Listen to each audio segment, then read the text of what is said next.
speaker today. I believe you all have the official bio of Peter, but I do have to complete the formality to read the biography here. So Professor Peter Getty is the assistant professor and assistant program director of the Master of Global Political Economy program of this university, where he teaches political economy and political psychology. His published work has focused on the role of ideas in politics, and his research has been presented at conferences in Asia, Europe, South America, United States, etc. Actually, he's having a very interesting background. Before joining CUHK, he had been practicing as a lawyer, and then he has been teaching in University of California, in Paris. So it's not very usual for a lawyer who chose to study and get back to the academia afterwards, so I'm sure there will be a lot of interesting story. And he had also studied extensively on the role of media. Actually, we had been discussing about how Donald Trump had an impact on social media and how we can tackle this very important issue nowadays. Social evolution, political psychology, and the media in democracy. Do you really understand what it means? I'm sure you don't. So that's why we have to listen to the experts' view on this very important topic nowadays. So please join me to welcome Professor Peter Getty. Thank you.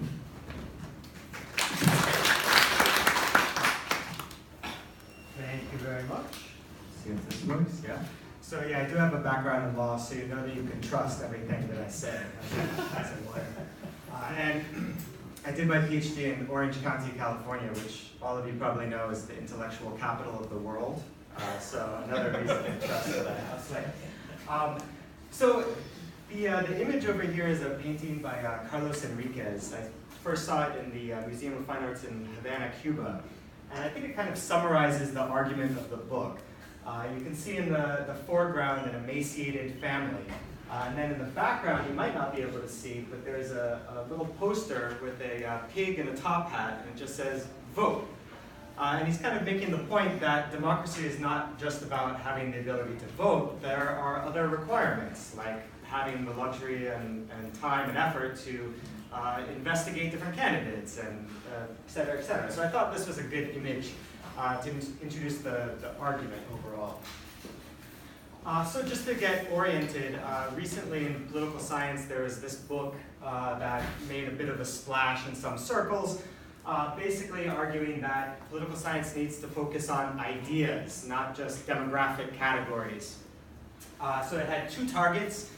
It's been described, one dismally ideological, and that's the kind of rational choice, median voter theorem approach, which borrowed from neoclassical economics and kind of ended up playing a defensive role for US democracy, or really existing democracy, saying that everything is perfectly fine, the system in practice works just the way it's supposed to in theory. The other target is deliberative democracy, but I'm going to leave that aside. And basically they say the reason why these theories don't accurately describe the way democracy works is because they don't take into account our cognitive biases and limitations. Basically, they're ignorant of psychology. And they say that intergroup bias, our species' groupishness, better explains political phenomena today. That these simplified models don't do a very good job at explaining really existing democracy. They should have borrowed from social psychology rather than borrowing from neoclassical economics. There's a deeper problem here that I'm just going to touch on briefly rather than get into, because this could take a while. There's a kind of vestigial positivism within US political science. Philosophers of science have abandoned this view for decades and decades, but nonetheless it still remains the dominant approach among political scientists, sadly. I think the evolutionary approach requires a philosophy of science that's more realistic, and that's the approach that I try to apply in my book. First of all, there are other people in political science, not very many, I can count them probably on one hand as far as I know, who are also arguing that we should look at ideas and treat ideas and beliefs seriously. One of them is the political theorist Jeffrey Friedman, and I just want to highlight one aspect of his argument where he says that intellectual biography, or the history of particular agents' beliefs, would be a more effective political science to try to explain why people do what they do in politics, like why did they vote for Donald Trump. It's not that they look at their skin, realize, oh, I don't have very much melanin, I should therefore vote for Donald Trump. They have ideas and beliefs that lead them to believe that Donald Trump will be a better candidate, and et cetera, et cetera. At the risk of personal embarrassment, I will follow Jeffrey Friedman's advice and go into a bit of intellectual biography myself, because I think this illustrates the epistemology or the epistemological approach that I take in the book. So for me, this is the most important epistemological question to ask about politics. Why is it that there are truths on one side of the mountain that are false on the other? Truths in China that are false on the other side of the Himalayas, or truths in China that are false on the other side of the Pacific.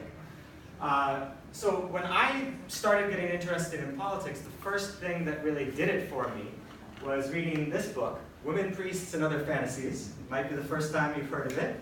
It's an ultra-Orthodox, right-wing Catholic priest writing about issues of religion and politics. I read this when I was around 12 years old. I found it on my parents' shelf, and this inspired in me a deep desire to learn more about politics. Then I started listening to Rush Limbaugh, who's a far right-wing radio personality in the United States, kind of one of the pioneers in right-wing media.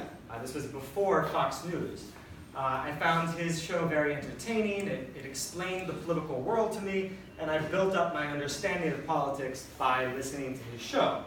Then I got interested in reading more, so I read the ultra-Orthodox Catholic magazine First Things and the far-right political magazine National Review.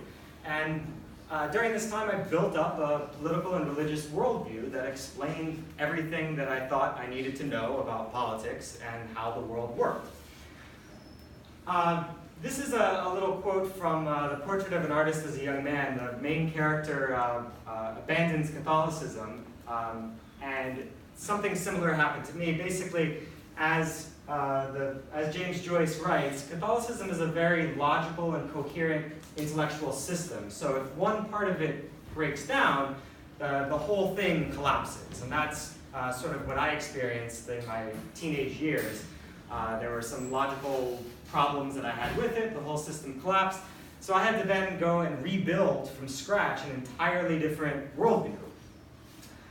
So his friend here says, then did you become a Protestant? And he says, well, why would I exchange something that's absurd but logical and coherent for something that's absurd but illogical and incoherent?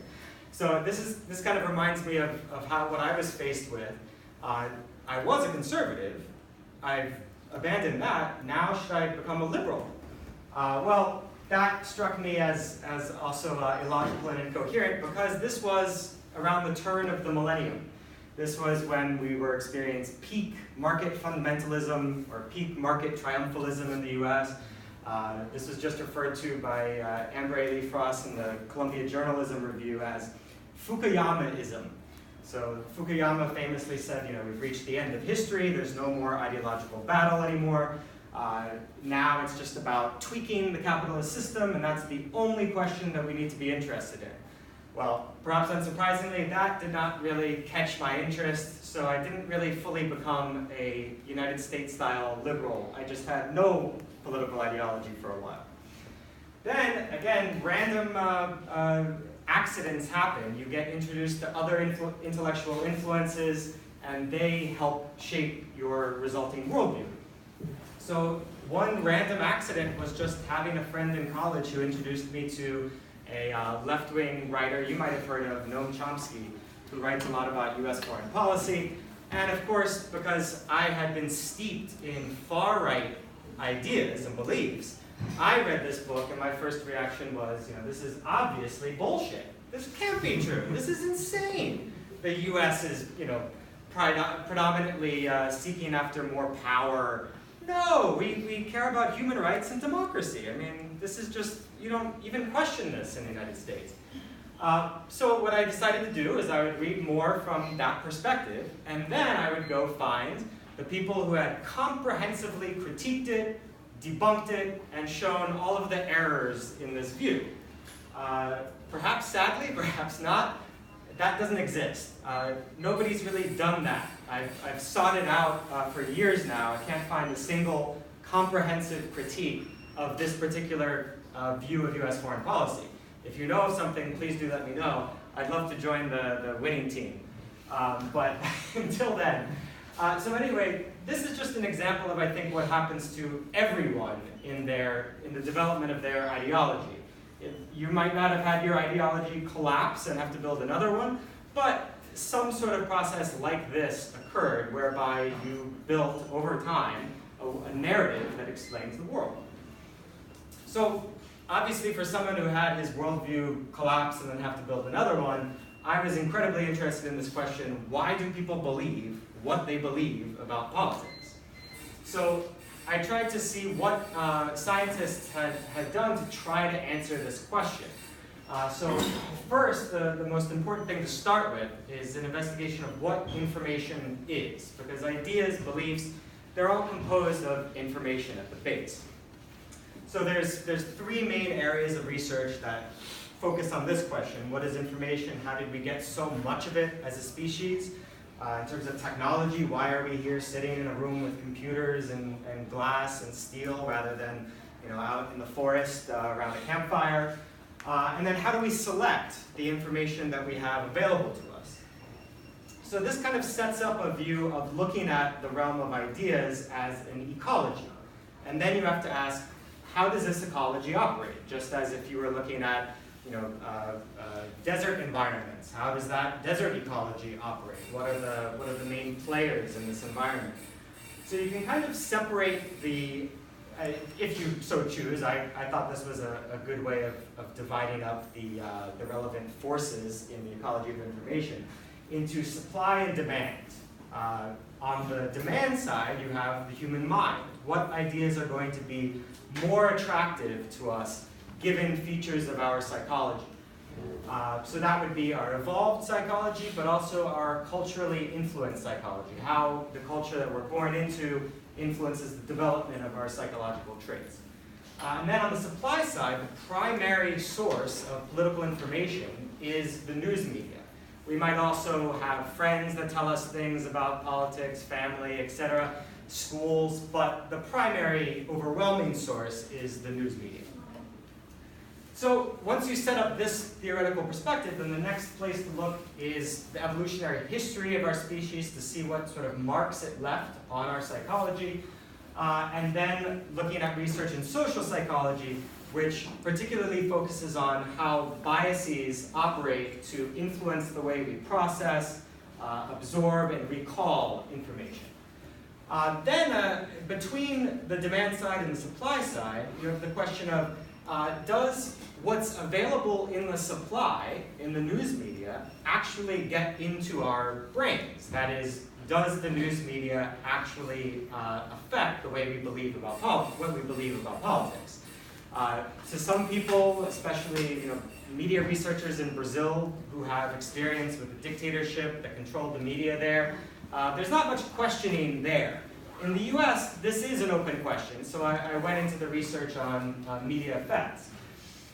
Then on the supply side, the main area of research that describes forces operating that affect what supply of information we have access to, that's the political economy of media, which I'll get into briefly.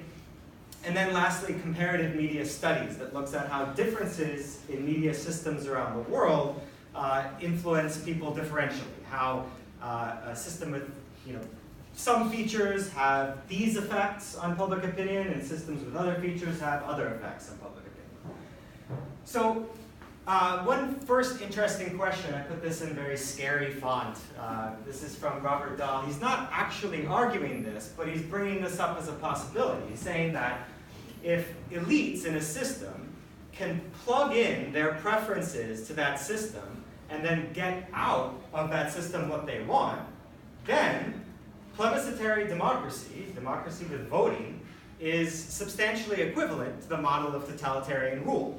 It's basically totalitarian rule with one extra step. Instead of just telling people what they have to do, you first have to plug your preferences in the system, get them to want what you want, and then you get what you want. So there are a lot of arguments that this is actually what's happening in the United States today. So there's the argument that money exerts an undue influence on the US political system. In terms of empirical evidence, this is the best supported position, actually. The evidence of the influence that moneyed people and organizations have on political outcomes is substantial. Evidence for the influence of people without significant wealth is, you can't measure it. There's no measurable impact of their preferences on outcomes in the US political system. So you end up with this sort of view that you're basically left with just a choice between various forms of corporate rule in the US. As the great American writer Gordon Hall put it, in the US there's one party, the property party, with two right wings, the Republicans and the Democrats. And then you have critiques of US foreign policy that also accord with this conjecture by Robert Dahl. There's another one over here. Basically that whatever elites want from the political system in terms of foreign policy, they get through their influence over the media, potentially. So let's see. There's a lot of objections to this view, however. A lot of these objections are similar to the quip attributed to Stalin, where somebody said, was arguing that the Pope might stop him doing something. And he said, yeah, how many divisions does the Pope control? You know, is the Pope's army going to invade? You know, haha, that's ridiculous. Well, there are people who make a similar argument with the media, that the media doesn't actually have any significant power. So they'll say, you know, how can the US media function as a propaganda system if there's no evidence of a conspiratorial cabal dominating the media, telling journalists what to write, no Illuminati group, determining everything that goes on. That journalists instead are largely free to say what they like. And that journalists often take adversarial positions towards government and corporations in the US. That the US is an open society without censorship. And that media critics, like myself, are likely to be adherents of non-mainstream ideological perspectives. And so the reason why they criticize the system is that they're just upset that more people don't agree with them. So they say, it must be because the media is brainwashing them. If it weren't for the media, everyone would agree with me. So these are the common criticisms to any view that the media in the United States exerts significant political impact. Okay, so going back to that schema of how I'm making this examination. So first with information. What is information? It's not a thing, it's the physical arrangement of things. So we tend to think of information as something ethereal, immaterial, floating through the air. But it's always in some form of physical substrate. So whether it's the sound waves that I'm producing now, whether it's the organization of matter in the hard drive and the computer that's then showing up on the screen, and then light waves going into your eyes, changing the order of matter in your brain. All information is always physical. That leads to the most important conclusion, in my opinion, which is facts have no wings. People aren't going to know something if information isn't transported to them, or unless they create that information themselves. But when we're talking about politics, we're talking about events that happen far, far away from us, that we don't have any direct experience with, unless we happen to work in a capital city, in government. We rely on this provider of logistics for physical information, which is the media. So the three main areas of research that actually try to answer this question to some extent of what is information and why do people believe what they believe are social evolution theory, schema research in social psychology, and the social representations tradition in more European-style social psychology. So social evolution theory basically is saying that the same basic evolutionary process or evolutionary algorithm that has produced the massive diversity of biological life forms on this planet is also at the root of why we have such a massive diversity of intellectual products, ideas, beliefs, technologies, religions, worldviews, etc. That when you have variation, selection, and retention in a system like the realm of the intellect or the realm of biology, that produces increased complexity over time. Can't get into it too much, but one key example is this idea of conceptual blending that's pioneered by two guys from UCSD in San Diego, where they say that the human brain does something very similar to sexual recombination in biology, where we commonly will take two or more ideas, take aspects of those ideas, and combine them, as in the example of intellectual property. Something where we know property, it's something real, but we can combine it with the product of the intellect, and now we have the concept of intellectual property. And we have many, many lawyers who make their living dealing with disputes over intellectual property. Then within the social psychological tradition, you have schema research. And this basically looks at how the brain encodes, uses, and remembers information. And the basic picture is that when you learn something, or you form a memory, you encode a concept in your neural network, and then that concept is attached to other related concepts. There's a whole lot of interesting effects of this that the experiments in this area of research draw out. But the most important one that I want to mention briefly here is that when we learn something new, or we hear a story and encode it in our memory, we attach that piece of information with our own personal memories and our emotions, our affect. So for instance, take two college students who are in college, and for the first time they're being taught, say, Marx's theory of exploitation. And one student is from Guatemala. He's from a poor family, a landless peasant family working on a large plantation. When he learns this concept, he's going to encode it in a schema, in a neural network, where it's connected to memories of him growing up, seeing his family suffer, his memories of working very hard, his memories of being deprived of material goods, etc. Then take another student who learns the exact same concept, but this student is from a family that owns the company that owns the plantation, who's never experienced any really tough experience with hard work. Maybe the only memory that attaches to this new concept of exploitation is maybe a memory of hearing his parents complain about being taxed and being exploited by the government. Some of their labor is taken by the government. So the most important point I think about schema research is that it points out that you might have the same information as somebody else in terms of if you were asked to repeat something on a test, you would repeat the exact same information.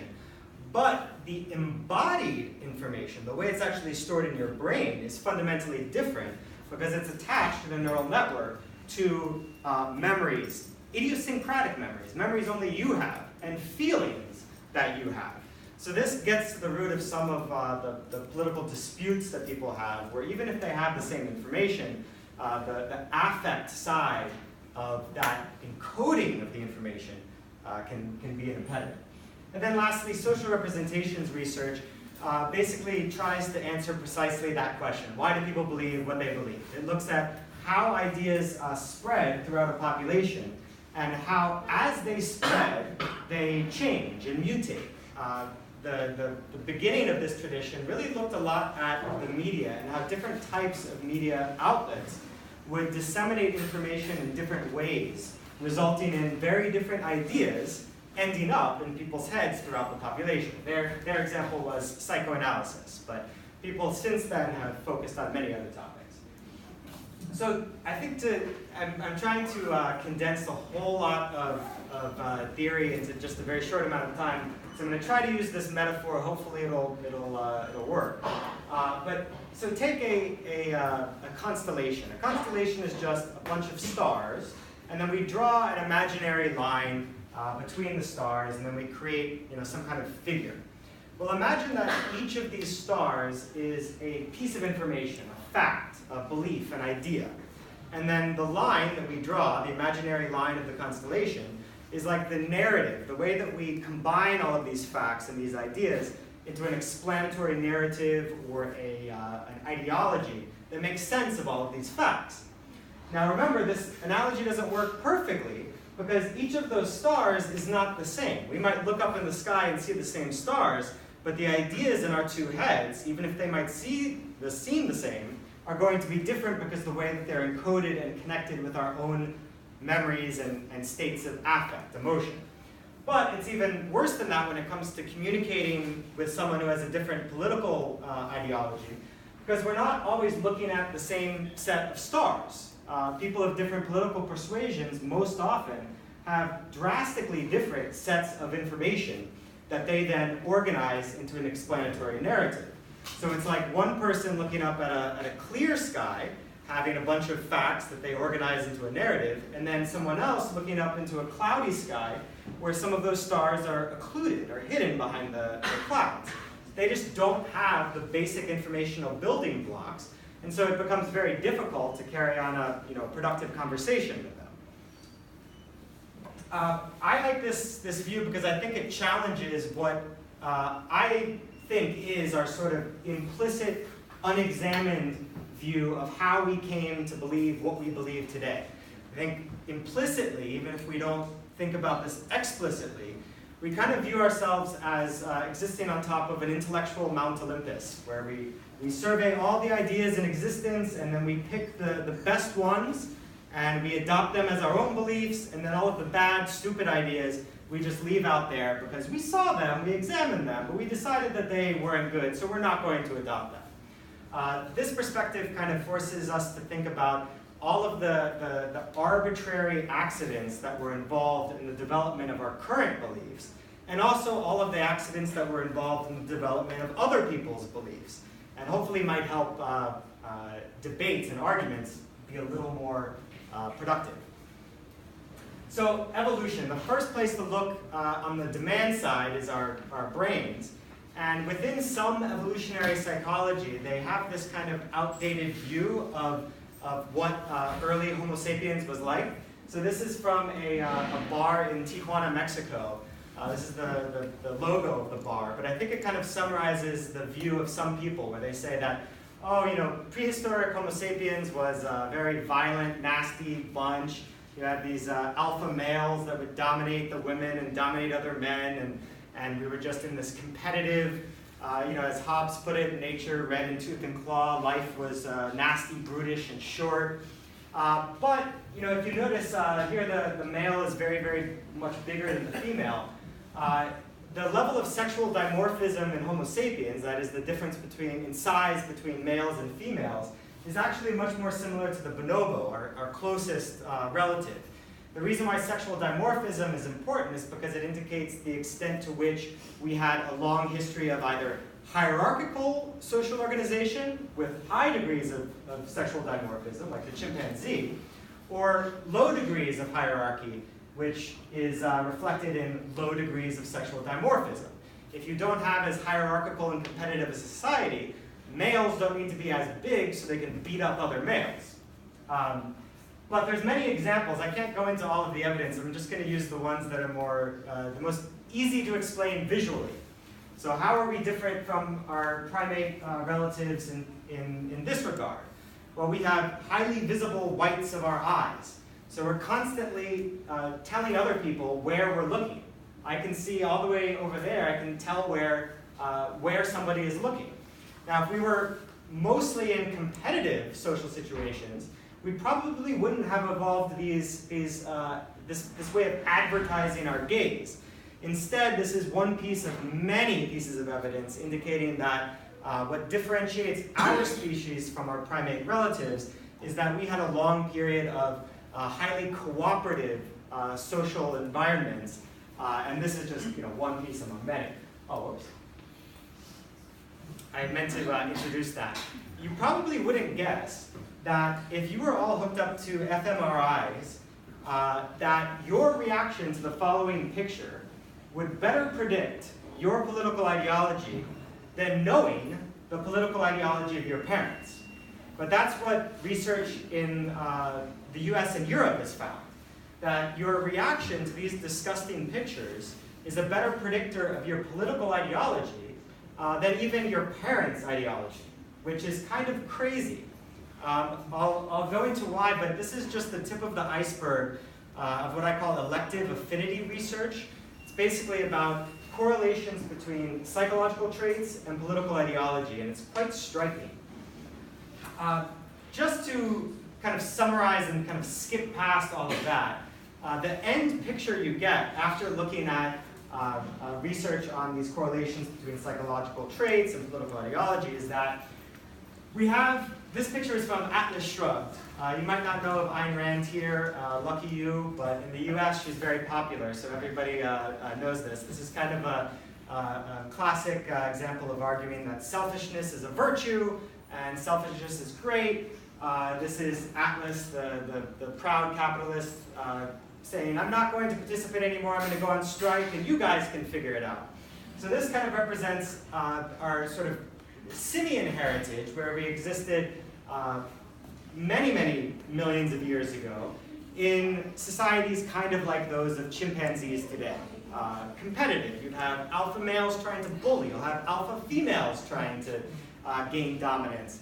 And then you have the more recent innovation of Homo sapiens, which was to develop what's been called aggressive egalitarianism, and then psychologically an egalitarian syndrome, a suite of psychological traits and tendencies that provide a foundation for cooperative, more equal social groupings, which is probably what our species was in for most of the period of evolution after we branched off from our common ancestor with the chimpanzee. So we have these two, human nature isn't just one or singular in this view, it's dual. We have both a highly competitive, selfish heritage and a highly cooperative and egalitarian heritage as well. And we can kind of see this even today in the form of what's been called left psychology and right psychology. This is an attempt to categorize all of the various psychological trait, political ideology correlations. And there's lots of them. And it's hard to kind of summarize them all under one short description. But if you do try, the best that I've seen is the left psychology is in favor of change. People are more open to novelty, open to new experiences. And they're more against hierarchies. They have a stronger disgust at the idea of being dominated or bullied. Whereas right psychology is uncomfortable with novelty. Right psychology tends to view those disgusting pictures as more disgusting than people on the left in the West, at least. And they tend to be more pro-hierarchy. They like a clear hierarchy so that they know who has authority, who's going to give orders, and who does not, and who's going to take orders. So what we might be seeing really is the results of an evolutionarily stable strategy, or ESS. And you see evolutionarily stable strategies throughout the biological world. The most common one is the 50-50 sex ratio in our species. That generally we have about 50% male babies born, 50% female babies born. This kind of thing emerges out of the evolutionary process. And perhaps this is what's going on, that the right ends up preserving what has come before. So any development, any technology, any social institution that's worked well in the past, people with a right psychology end up keeping that in existence in society. Then people with a left psychology will want something novel. They'll want to fight for some new thing, whatever that is. And if they succeed, like say in Sweden, the left fought for all sorts of labor protections and a very generous social safety net, they won. And now even people on the right are broadly accepting of some of the basic social democratic innovations that they introduced. So the right then, if the left wins and introduces a novelty, the right then fights for the new status quo. So it's the old status quo plus the new novelty that the left just introduced. Or the left might fight and lose, the novelty is rejected, and then the right continues to uphold the status quo. So this ESS, if this is actually an accurate description of what's going on in Homo sapiens right now, would help to guide social evolution, avoiding the two major problems. If you stay the same in evolution, generally that's not going to work very well because environments change. There's some exceptions. Sharks do well, alligators work well, but most animals have to change in order to survive. The left offers that source of novelty, offers that source of change. And then the right keeps them from mutating too quickly, mutating like cancer and destroying the sort of social organization. Okay, so then the next area would be social psychological biases. What are the influences on the demand side that affect the way that we develop a political ideology? So there's motivated reasoning, confirmation bias, etc. This would kind of take a little bit too long to explain, so I'll skip past this. But if you're interested, look up Michael Gazzaniga's split brain research, where he introduces the idea of an interpreter mechanism, that what it feels like to think is not actually the way our brains are thinking. There's a lot going on in here that we don't have conscious access to. So, all of these biases in social psychology are revealing how the brain is actually working as opposed to how it feels like to think. So it feels like we're judges. You know, we're presented with some political question, some moral question. We look over the two sides and we make a fair determination. But the accumulated evidence indicates instead that we act more like lawyers, or maybe more like bad detectives who they initially have a suspicion about who did the crime, and then they just search for evidence to try to support the conviction for that person. So that's what it looks like our minds are actually set up to do. And this is revealed in a bunch of different ways. So one pretty well-known bias is confirmation bias. We tend to search for confirmation for what we believe rather than doing the more scientific thing, which would be to search for disconfirmation of what we believe. When we're presented with an idea we don't like, then we search for disconfirmation. So you get results like this.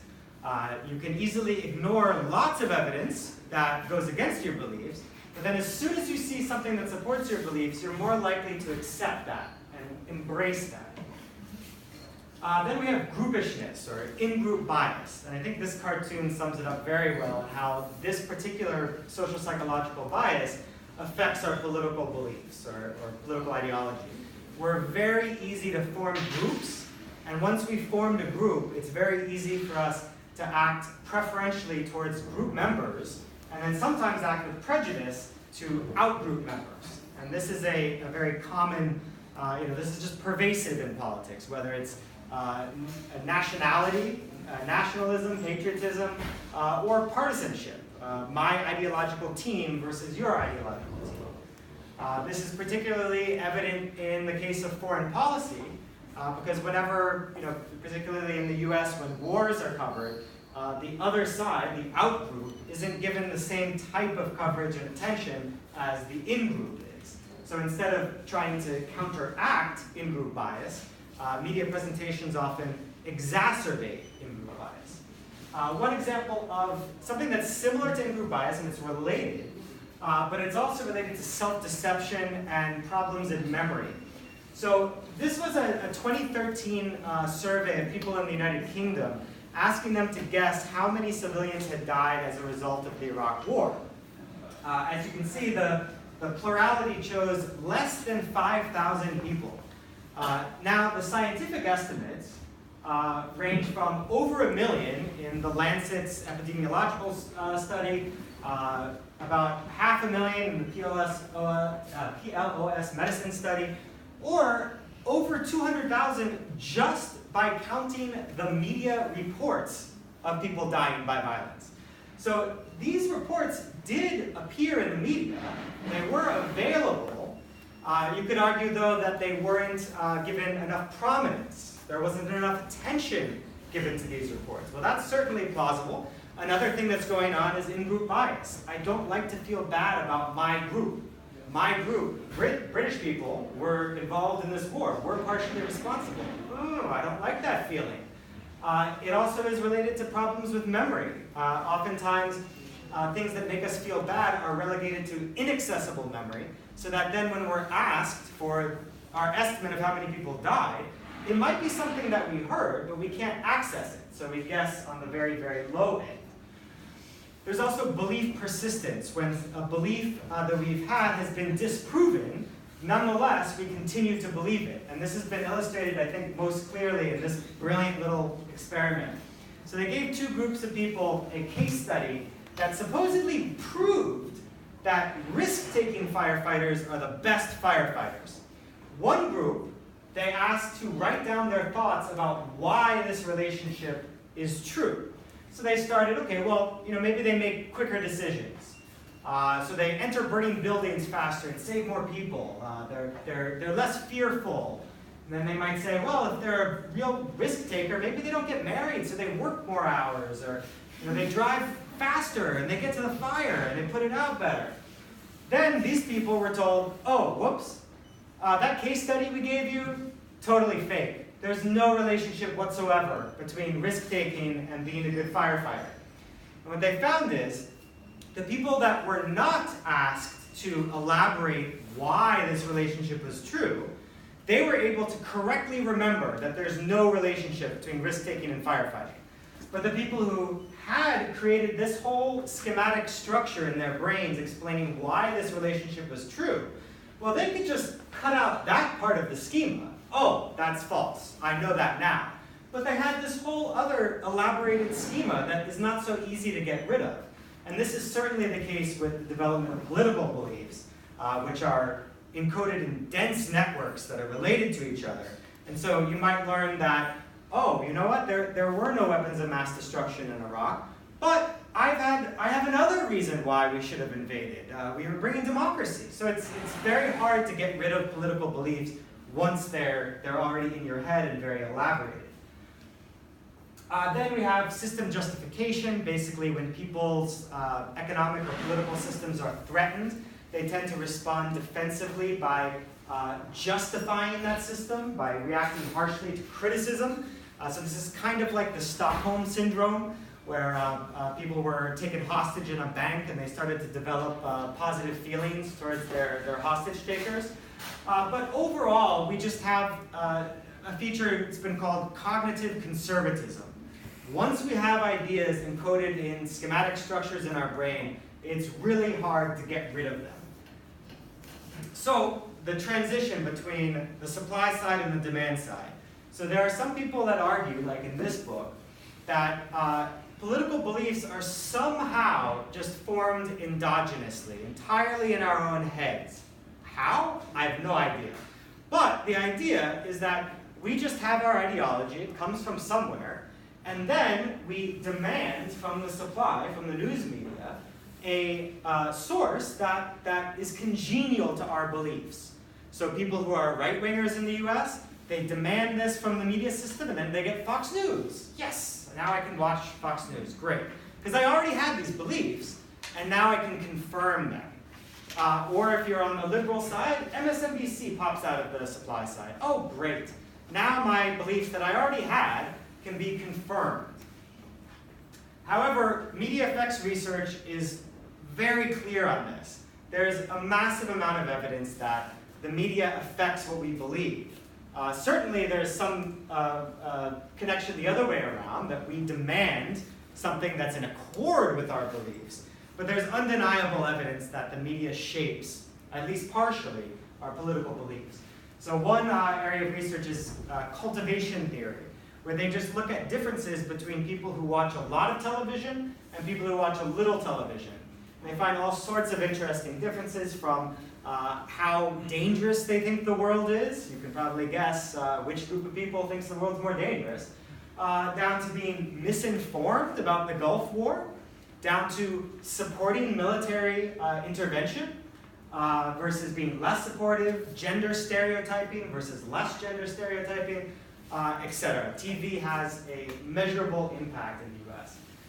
The most commonly known forms of media influence go under priming, agenda setting, and framing. You might have heard this already. Basically, the way that the news media frames a story, presents a story, influences what you think about that subject. Agenda setting, the media will tell you what's important. If you guys only watched MSNBC over the past year, you would think, by far, the most important story in the world is whether the Russian government is controlling Donald Trump or not. If you don't think that, that's an example of agenda setting. You have not been subject to the agenda setting power of MSNBC, Therefore, you probably think that there are more important issues other than that one. You would be wrong, of course.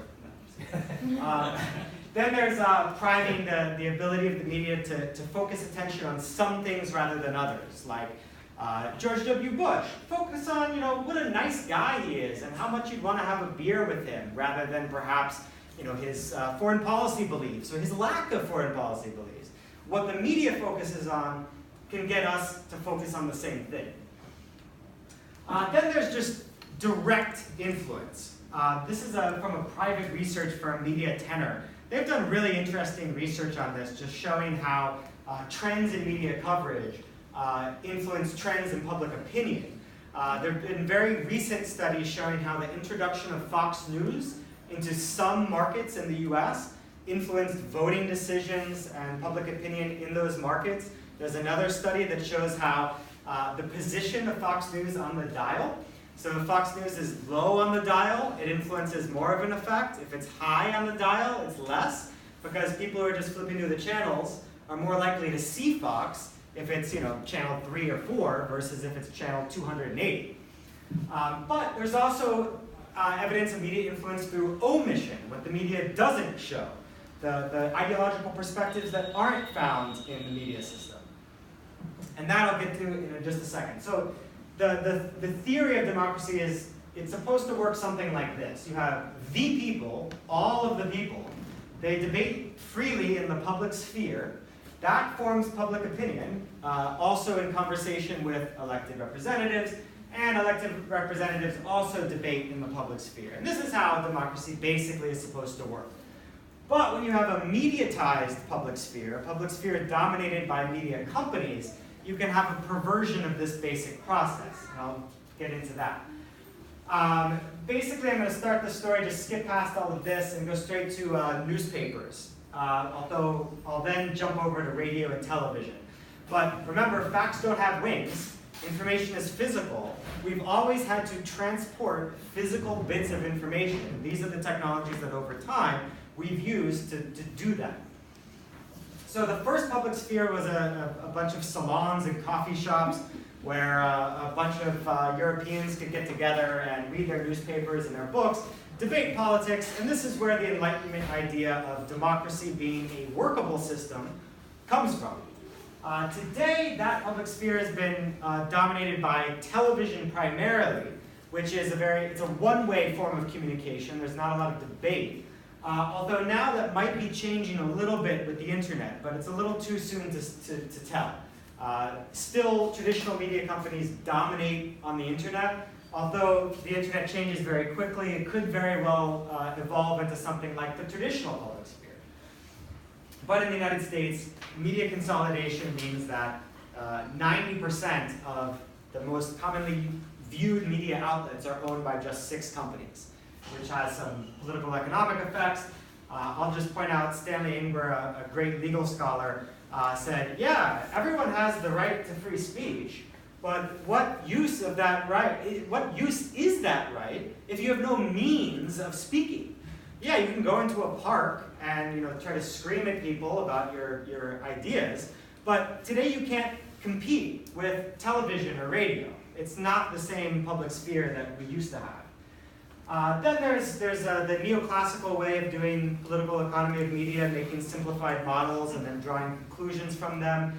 I don't really have enough time to go into them, but I think they're interesting. I've read a little bit about them in the book.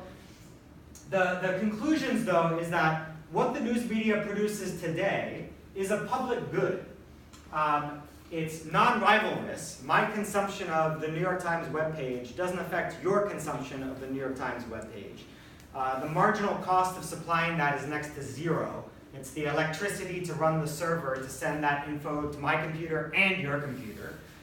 It's not excludable. It's very difficult to exclude people. Although I found that some people say, oh no, it is excludable. There's a paywall.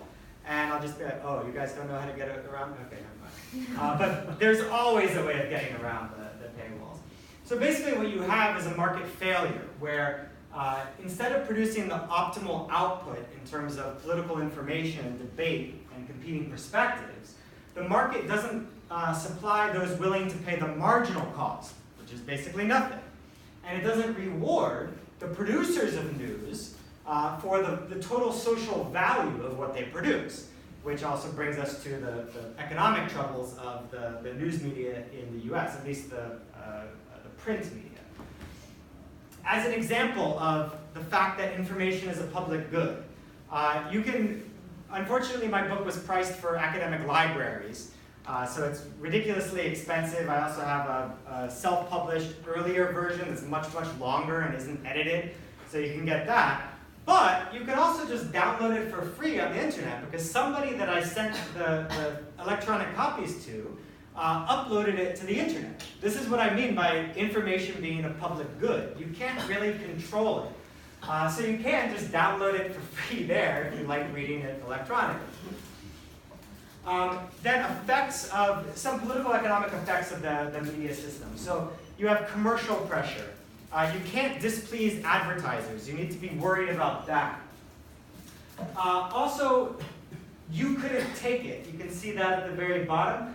Media companies don't want to offend their viewers. If they have some story about something that your team, your country did that was bad, they might not want to focus on that so much because people are going to feel icky and they might change the channel. And that's no good for them. And then you also have people's demands, what they like to watch. They like to watch cheap entertainment. They don't want to get too much information, get too deep into a topic, especially a depressing topic. So you have all of these aspects of commercial bias affecting what news people do get. Then when we talk about bias in the US, we're usually talking about ideological bias. You'll have some people saying, oh, the liberals control the media and it's a liberal bias, and then you have the liberals saying it's a conservative bias. Well, one, you have simple commercial bias. The media has a bias in favor of what is going to attract more eyeballs that they can sell to advertisers. That's their business model. Those are their customers, the advertisers. But you have, all of these really rancorous debates about whether the media is conservative or liberal. Basically, the research, I think, shows that, yes, the media does have a liberal bias when it's focusing on social issues.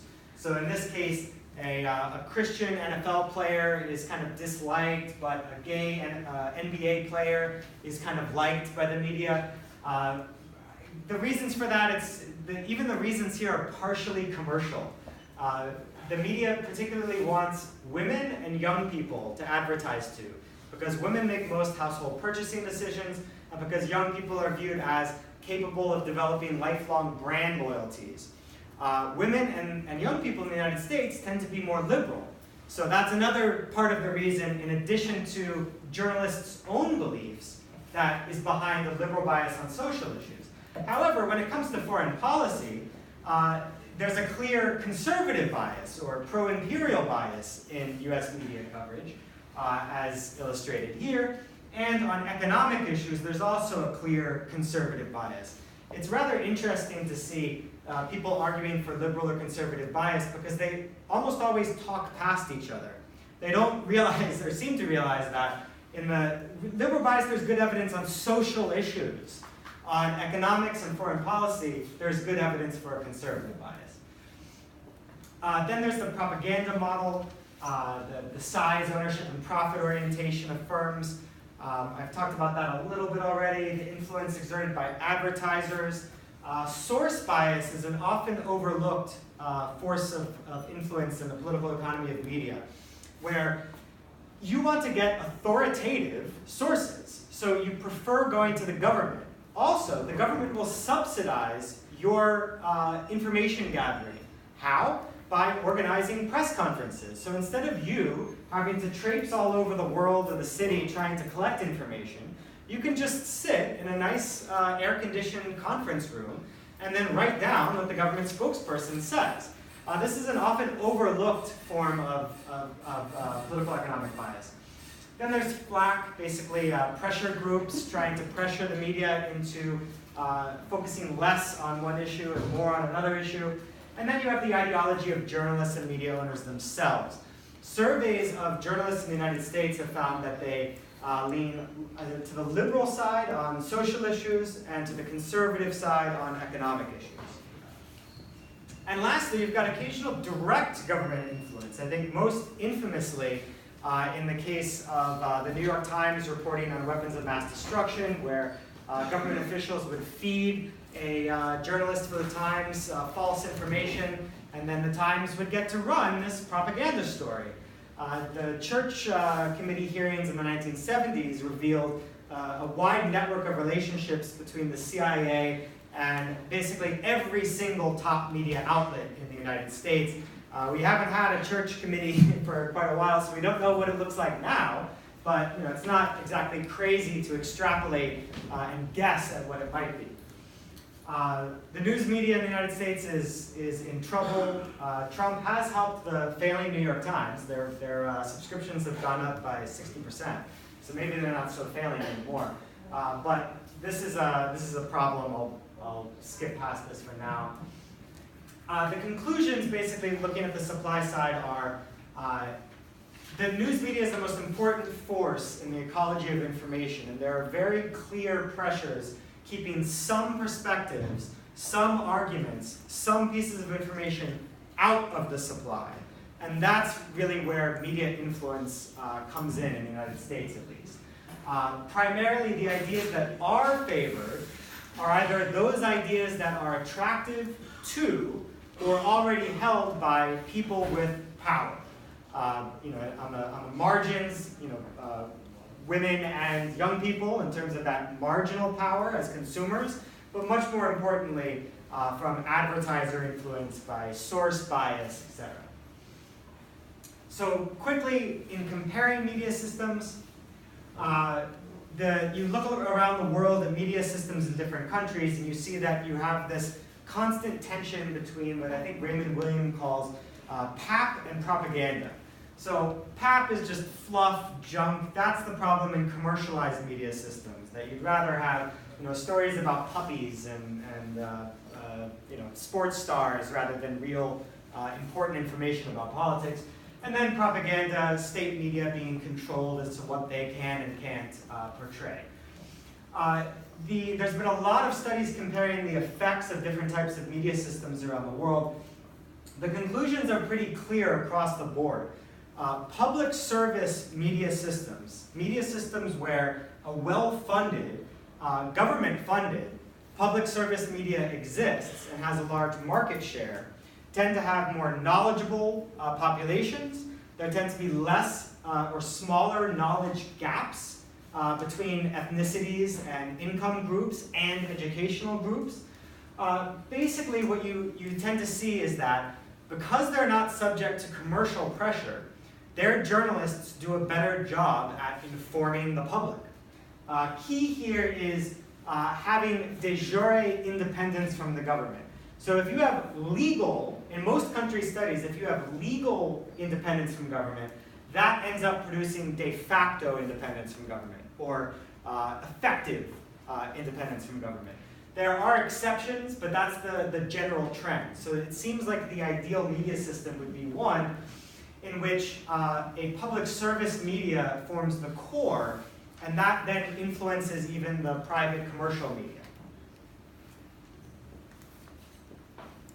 Okay, so in conclusion, there have been a lot of comparative media scholars and just media scholars in general who have offered suggestions as to what an ideal media system for democracy would look like. Because the current one in the United States is, I think, most people will agree, it's a joke. It produced President Donald Trump. I still laugh every time I hear that on TV. But I mean, this was hardly surprising to me. Whereas lots of people in the U.S. were shocked out of their minds. I didn't break a sweat. I was just still chewing my hamburger at the time, and whatever. This cartoon kind of illustrates it, but there are suggestions on how to fix it. You might not be able to see it, so I'll kind of zoom. I'll highlight some things. This is, I think, James Curran's suggestion for how a democracy-appropriate media system would be designed. So first you'd have the private sector, basically the status quo system that we have today, but with some of the best content regulations from Europe, or you could even use it from the US. There used to be a thing called the Fairness Doctrine in the US that prevented highly ideological outlets like Fox News or Rush Limbaugh. That was gotten rid of at the end of the 1980s, and that's when the right-wing media really took off in the US. So you'd have the private sector basically keeping that as is, but then you'd have that supplemented by what he calls the civic center, basically following the Dutch model, which is to say, okay, if you are an organized political group over a certain size, we will give you a government grant to produce your own media outlet, and you'll have television time, you can turn that into an internet outlet, whatever. But that's a way of guaranteeing ideological diversity within the media system. Then you've got the professional sector, which is basically modeled on the BBC or Al Jazeera, which is essentially a whole bucket load of money that you give out to experienced journalists, and you just say, here, we're going to pay you, what do you need to do your job, and then we're going to stay away from you and let you do whatever you want to do. Now, Al Jazeera and BBC aren't perfect. BBC, you can still note traces of bias. Al Jazeera, certainly when they're talking about the Gulf states, you can notice traces of bias. If you look at Arabic Al Jazeera, ooh, that's more like a Fox News or worse of the Arab world. But leaving that aside, then the social market sector would follow the Scandinavian model, where they give grants to ethnic minority groups so that they can produce media for their own group in their own language, and also to political minorities. So what if you're a small political group, like the Maoist movement in the United States? There is one. They're very, very small. So if you're a political minority, you might get a small grant so that you can at least put your ideas out there, and then people can reject them and call you crazy, just as they could before, but at least they would know what your perspective is. And then lastly, the core of the model would be modeled on the German system, where you have a public service TV where all political persuasions get their own amount of time on that main channel. So that if people are just turning on their TV just to see the news, they're going to see an ideologically diverse presentation. So lastly, when people ask, what do I think of the media? What is its power? I say basically in the United States, the media is God. But it's not like the Abrahamic God where it's the only one. It's more like a God in Greek mythology where there are many other gods too. There are many other influences over what people believe in politics. And then within that god, like Zeus, which the media is, it's not a monolith. It's like you have the entire Hindu pantheon inside that one god. Everything from Brahma, the creator, represented by the internet, to Shiva, the destroyer, represented by Fox News or News Corp. But that's my opinion about the power that the media exerts. And I think democracies need to pay attention to building media systems that are appropriate for democracy. Otherwise, you get a situation like that painting at the beginning of the presentation. Thank you guys for listening. If you have any questions, Peter, thanks so much. Some housekeeping issues here. First, we have approximately like 25 minutes for Q&A answer, question answers. I think Peter has prepared a special technology for us to answer questions. Oh yeah, it's all the way at the beginning. There we go. It's very innovative. I forgot to mention that at the beginning. If you'd rather not say your answer or say your question out loud, you can go to this website share.ureply.mobi, M-O-B-I. It'll ask you for a number, and then you just enter in 640, and you'll see a chat room. And then that chat room is where you can ask a question. So if you have a really nasty, mean, critical question, this is where you can put it in, and you can be anonymous. Well, we can still choose the traditional way to answer your traditional questions. And most importantly, there are books there. And if you ask for an autographed copy, I think Peter will be quite happy with that, even though it's free online. So I do have one question to start with, because it's part of my personal interest, even though I confess that I can't understand the entire presentation for obvious reasons. I'm not a political psychologist. I do study something about future studies, physiology, etc. To what I understand, right now, everything is transformed by the IT revolution, technology, AI, machine learning, and all that. Do you think that will have an impact on your research? For instance, when you go for the social media, now what you're reading is not only provided by the media, but it's also provided by AI and machine learning, and they guess what we are looking for, and they feed us the contents.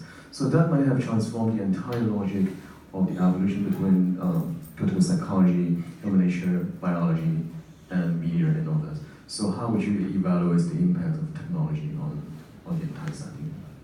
That's a really good question, and it reminds me of one time when I was massively wrong very recently because I didn't account for the impact of technology. So in late 2015, a friend of mine from India asked me, so who's going to win the Democratic and Republican nominations? And I said, oh, it's very clear. Clinton and Jeb Bush are going to win because they won the money primary. They raised the most amount of money, and traditionally, if you raise the most amount of money, you can buy more propaganda, you can get more media attention because you're considered an important, serious candidate. So that's my best guess. Very confident about that. Well, as we know, Trump ran away with the nomination, and Bernie Sanders came very close to beating Clinton. Things that absolutely shocked me. But I think the key thing is new information technology has really changed the public sphere. And I think the key thing in this last election was social media, certainly for Sanders. Trump, there's a little less evidence of the internet helping him. He got enough help from the traditional media, which slathered billions of dollars of free coverage on him. But that's this last election. In the future, you mentioned AI. I just saw something about how they're developing, or they have developed, an AI program that can can write very realistic comments and even short articles online. So that could be weaponized for use by governments or corporations to just spam places on the internet, including social media, to try to spread their view of things. In India, the BJP has been massively successful at using social media. They're scarily successful at using that. So their degree of control, I think, has been cemented in large part because of technology. So there are scary things about it. There's also positive things, because people who could, 20 years ago, never get their ideas out to the public, like a Bernie Sanders, now at least have a means of doing so. So it's kind of hard to gauge. The other thing is that traditional legacy media companies still dominate on the internet. They're still the most read news sites are your New York Times, your CNN, even on the internet. So it's really hard to gauge, but I think changes are coming very fast, and it's going to be interesting to watch. A very quick follow-up question. You mentioned it's cultivation theory. Does applies to television viewers. Does it also apply to the internet users? Oh, that's a really good. That's not even a good question. That's a good research paradigm. I wonder if anyone has done that. Has anyone heard of that? That's fascinating. I wonder if you would see. I wonder what you would see. But yeah, I think that's worthy of actually putting into practice. Probably from your next book. Okay, we can open the floor to any questions that you find relevant, or even if other questions about the media, American politics, or anything. I think Peter can already answer. So, questions, raise your hand. Andrew, please. I'd like to. Oh. Yeah, thanks for a very interesting talk, and I look forward to reading the book. I actually bought it. I'm not gonna. So I actually contributed $5 to Peter. So you said that the news media is a primary source for shaping our ideas, so I don't know any of the research about this, but I'm just sort of spitballing. I would question that. So, in your own intellectual history, you picked up a raggedy-ass book when you were 12 years old from your parents' shelf. And I'm wondering, does it matter at what point in our lives do we actually start consuming the media? So most of us, when we're kids, we don't pay any attention to media at all. our worldview and our information around us is, I would think, most likely shaped by our parents, but maybe also our schooling, and maybe also our cartoons and Disney movies and stuff. And you know, I didn't start reading the newspaper until I was a grad student, like an MA student. Like, I didn't read the newspaper at all. So when you say that the news media is our primary source of political information, I'm wondering if you're talking about a specific class of people, like college-educated people that are political, because that's another thing, is that most people are apolitical, or at least over 50% of Americans don't vote, right? Yeah. So most people are outside of the political process. They don't think about it at all. They don't watch the news even. So what is the research on this claim that the news media is the #1 primary source of our political ideology? That's a good question. I should have actually gone into the research on public ignorance.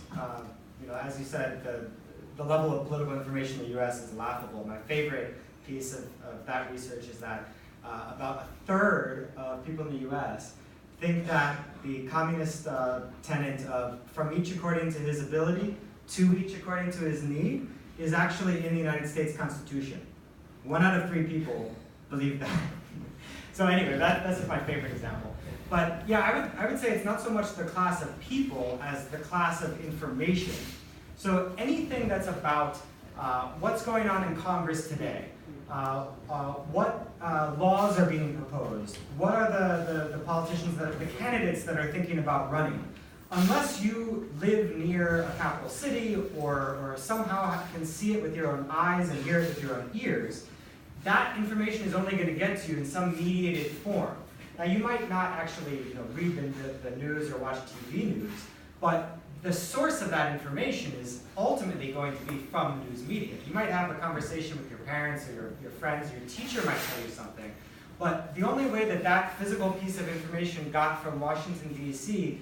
to wherever it is that you are is fundamentally through the media's logistical system. But yeah, like all of those sources are also extremely important in developing worldviews, and probably popular media and entertainment media are arguably more influential in making a really basic ideological perspective. It won't be one where you have a lot of political ideas, because most people don't have many at all in the U.S. But yeah, I mean, when it comes to your gist of how the world works, there's a meme that captured that idea very well. It was what's the Harry Potter, and it showed like Dumbledore as Bernie Sanders, and then all these other characters, teaching kids that the right and the liberal centrists are bad. And you could just imagine, like influences even like that could affect the development of a political ideology. So yeah, I just, that statement is more focused on the class of information I'm talking about, and less about the class of people, if that makes sense. Well, actually, maybe I introduce Mr. Chen. He can represent the supply side bias, as he was the head of RTHK Radio Television Hong Kong. So, yeah, I just want to ask a factual question. You have placed public media, say the Al Jazeera and the BBC. I just wonder what is your views on the mainstream televisions in United States, say CBS, NBC, and ABC. Are they doing a good job in reporting Hillary Clinton, Trump? Are they biased? Are they playing fairly? Are they good media or bad media? What is your views on the mainstream media, NBC, CBS, and ABC? Before I think let me interrupt a bit, because I think Harper has a message here. Okay, let me see again this. OK， 我哋位保安 secure 哥哥話，出邊好多車隊喺出邊就冇牌泊嘅，咁所以有一紮號碼喺度。咁我哋之後逐個對，不如大家如果有車喺出邊就跑冇咗佢。So we advise that some cars park outside without a parking permit. So in case there are some cars around, just go outside. Yeah, these are the numbers I think we don't have to read it now. So that's the message. Okay, sorry. No problem. To answer it very simply, I consider that the service provided by NBC, CBS, ABC is essentially a non-invasive lobotomy. The evidence that we have is that people who watch those sources are actually less informed than people who watch no news at all. That, I don't understand how that happens. Probably because people who watch no news are going on the internet and getting information. But I think they do a horrendous job, not because they're biased in favor of Clinton or biased in favor of Trump, but simply because they respond to the commercial imperatives that they have to in order to survive as commercial media enterprises. I think that's the fundamental problem. Like that, I would rank that number one. And then two would be perhaps the code of professional journalism in the US about what's newsworthy, what is not, what's a good source, what's not. But over and above anything else, I would say it's just the commercial pressures that they know they're going to lose eyeballs if they do stories on climate change, for instance. Like Chris Hayes was talking about how he tried to do climate change coverage, but the ratings dropped down, so he had to go back to Russiagate. And I feel for them. I understand. Like they would go out of business or be destroyed by a competitor if they actually did a more ideal version of their job. But I just think I can't even stand to watch it when I'm in the US. It's just too depressing. I think they do a horrendous job. Any other questions?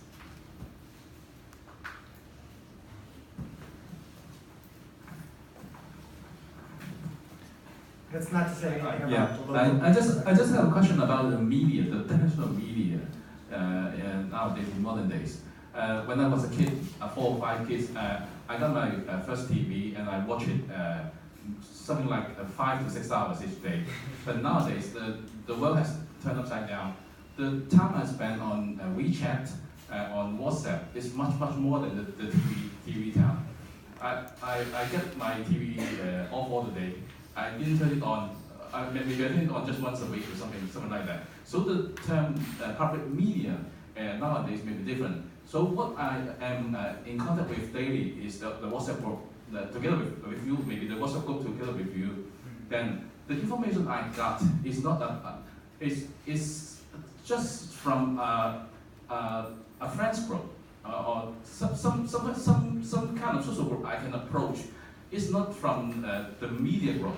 So the ideology that helped to form from this environment is actually deviated from that public media model. That's what I think. Then based on that theory, we may have another kind of say, for example, ideology formation model rather than a strict on the media side. That's my sharing. Yeah, no, I think that's a really good point because what most of the research has focused on in these areas has been the old legacy model of journalism where you have an editor kind of curates the news for you by telling journalists what to cover and then editing their stories, and they put it in the newspaper, and then you read the newspaper, and the editor is your curator. Whereas now, oftentimes our friends are our editors or our curators. You go on their Facebook page or WhatsApp group, and they choose what articles you read. However, on the internet, still, the actual producers of those stories are still the traditional journalists. If we didn't have them, we would be even a worse position. As David Simon, the creator of The Wire, put it, he's like, because all these small local newspapers in the US are closing down, it's like a paradise for local government corruption. Because we don't have any local journalists going to city board meetings and planning commission meetings, because they're still the ones that are producing the actual raw material of journalistic output. It's the major change so far has been in who gets to curate the news. And now it's more, at least for those of us like you and me that are more on social media, it's our friends that are curating the news. Maybe a secondary curation, because still, if they go to the New York Times or Monthly Review or whatever, they're first getting the editor curating, and then they're curating the curators. But the producers of the news are still the basic journalists, and at least the problem in the US is that we're losing basic journalism, and so we're kind of, that's something worrying there. We have one question that came in on the... Oh, that's great. Steven?